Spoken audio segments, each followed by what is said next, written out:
Hər vaxtınız xeyir, hörmətli tamaşaçılar. Missiya TV-nin efirində Zərin Tac Mayıs qızıdır. Ölkədə və dünyada bu saata olan ən vacib xəbərləri təqdim edirik. Gürcüstan prezidenti Mixail Kavelaşvili Azərbaycana ilk rəsmi səfərinə gəlib. Səfər çərçivəsində Mixail Kavelaşvili Azərbaycan Respublikasının prezidenti İlham Əliyev, eləcə də baş nazir Əli Əsədovla, həmçinin parlament sədri Sahibə Qafarova ilə görüşlər keçirəcək. Azərbaycan və Türkiyə prezidentlərinin təməlini qoyduğu uzunluğu 120,6 km olan Horadiz-Cəbrayıl-Zəngilan Ağbənd avtomobil yolunun tikintisi 93% səviyyəsində tamamlanıb. Bu barədə Azərbaycan Avtomobil Yolları Dövlət Agentliyi məlumat yayıb. Zəngəzur dəhlizi layihəsinin texniki göstəriciləri yolun yüksək keyfiyyətlə və müasir standartlara uyğun inşa edilməsini təmin edir. Yolun inşasında istifadə edilən materiallar və texnikalar yüksək keyfiyyətə malikdir. Torpaq yatağı işləri, hamarlayıcı lay, əsasın alt və üst layları ilə birlikdə yol geyimi işləri artıq böyük bir hissə olmaqla tamamlanıb.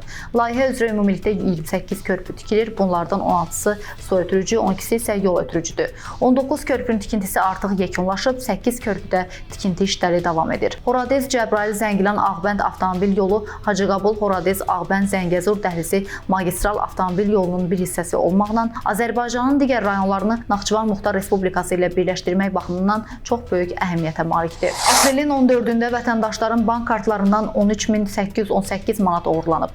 Bu barədə Daxili İşlər Nazirliyinin mətbuat xidməti məlumat yayıb.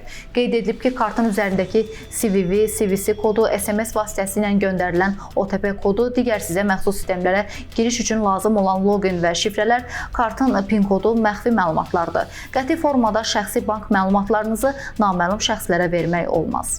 Bakıda dəhşətli intihar hadisəsi olub. Lentaz xəbər verir ki, hadisə Binəqədi rayonu Biləcəri qəsəbəsində baş verib. 18 yaşlı Nihat Rəşad oğlu Məmmədli yaşadığı evdə odlu silahla başından atəş açaraq özünü öldürüb. Polis və prokurorluq əməkdaşlarının hadisə yerinə baxış keçirməsi zamanı evdən mərhumun atasına məxsus odlu silah aşkarlanaraq götürülüb. Faktla bağlı Binəqədi rayon prokurorluğunda araşdırma aparılır. Bu ilin yanvar-fevral aylarında doğulan əkiz və üçəmlərin sayı açıqlanıb. Bu barədə Dövlət Statistika Komitəsi məlumat yayıb.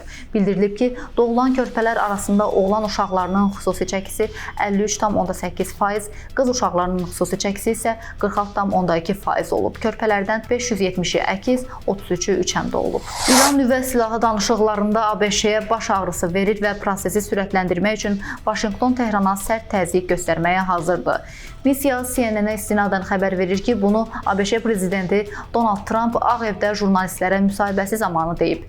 Ötən şənbə günü onlarla görüşümüz oldu. Gələn şənbə günü başqa görüşümüz olacaq. Mən bildirdim ki, iki görüş arasındakı vaxt çox uzundur. Ona görə də düşünürəm ki, onlar bizi aldada bilərlər deyə siyasətçi vurğulayıb. O bildirib ki, İran nüvə silahı anlayışından qurtulmalıdır və onların nüvə silahı ola bilməz. Onun sözlərinə görə danışıqlar tez getməlidir, çünki İran nüvə silahına çox yaxındır.